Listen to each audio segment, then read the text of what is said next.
It all began with a cop squinting at my driveway like he'd just stumbled upon buried treasure or possibly a crime scene. Behind him stood the culprit, a 10-foot-long model of the HMS Surprise, majestic and gleaming in the Florida sun. Next to him, Lois Dameron, vice president of the Eagles Run Estates HOA, whispered urgently into her Bluetooth headset. Yes, dispatch. We have a maritime disturbance, possibly naval-themed non-compliance. Let me just clarify something. It wasn't just a boat. It was a painstaking, historically accurate, 1/10 scale replica of an 18th century British frigate, complete with tiny cannons, working rigging, and a brass bell no bigger than a shot glass. But here in Eagles Run Estates, historical fidelity meant nothing compared to what Lois called aesthetic cohesion. I'm Martin Cole,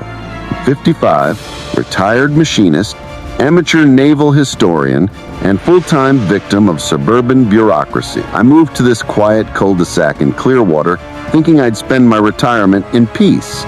Just me, some sawdust, and the occasional sea shanty. Every Tuesday and Thursday, I'd disappear into my garage to work on the ship. It was therapy, sanctuary. Then came Lois. Lois Dameron wore pastels like a badge of rank and patrolled our streets with a clipboard and the ferocity of a mid-tier warlord. When our previous HOA president mysteriously resigned after an incident now known only as the Tiki Torch debacle, Lois assumed power. With it, she assumed divine authority. She first spotted the surprise through my open garage and reacted like she'd just witnessed a violation of the Geneva Convention committed with teak and rope. The next morning, at 7 a.m. sharp, she delivered a printed warning to my door.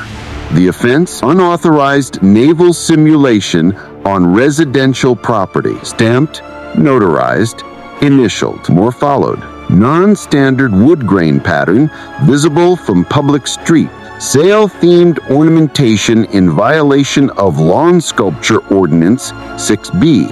Acoustic disturbance from unregulated shit bell use. She told neighbors I was building a doomsday ark. Told the mailman I might be running a front for a crypto mining operation. Once, she even placed a rubber duck on the deck of my ship and snapped photos to submit as evidence that I was converting the vessel into a floating residence. The breaking point came on May 22nd.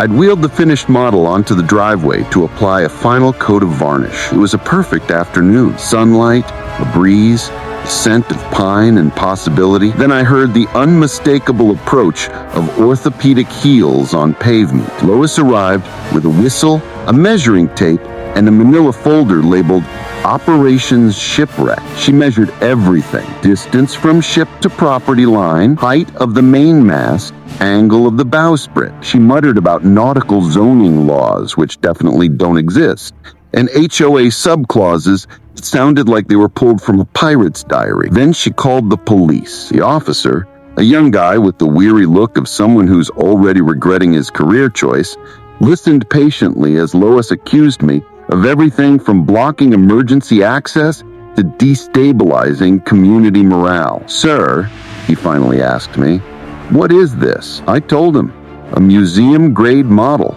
built from National Maritime Museum plans using traditional techniques." His eyebrows rose. He circled the ship once, then turned to Lois.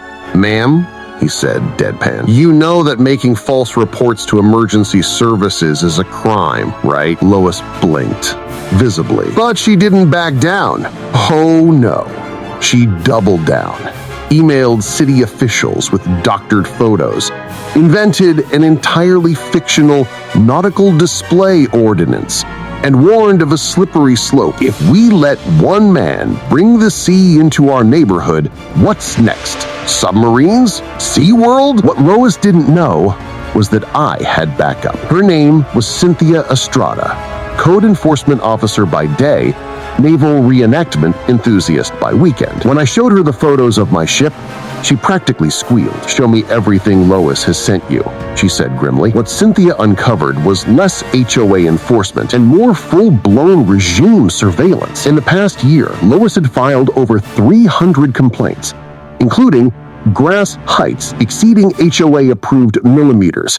Suspicious inflatable Santa deemed off-season aggressive. Drone footage of backyards obtained with HOA funds but no board approval. Even worse, she was enforcing fake bylaws. Sections never voted on, just quietly added in small font to the rulebook and enforced with real fines. 2 weeks later, the city launched a formal ethics investigation into the HOA. Local media got wind of it. Headline: Tiny Cannons, Big Trouble. Model ship sparks HOA scandal. At the next HOA meeting, the community center was packed.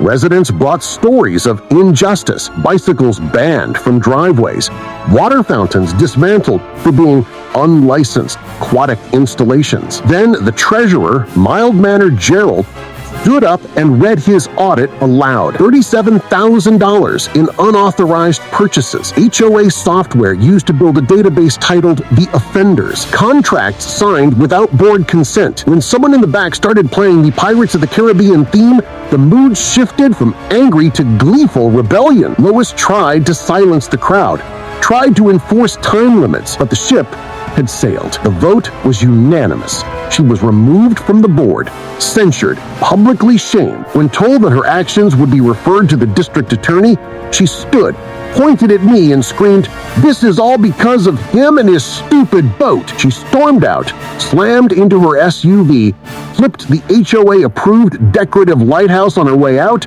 That rubber duck she'd once staged on my ship flew off her bumper and into the gutter. 2 months later, the DA announced formal charges: embezzlement, fraud, abuse of authority.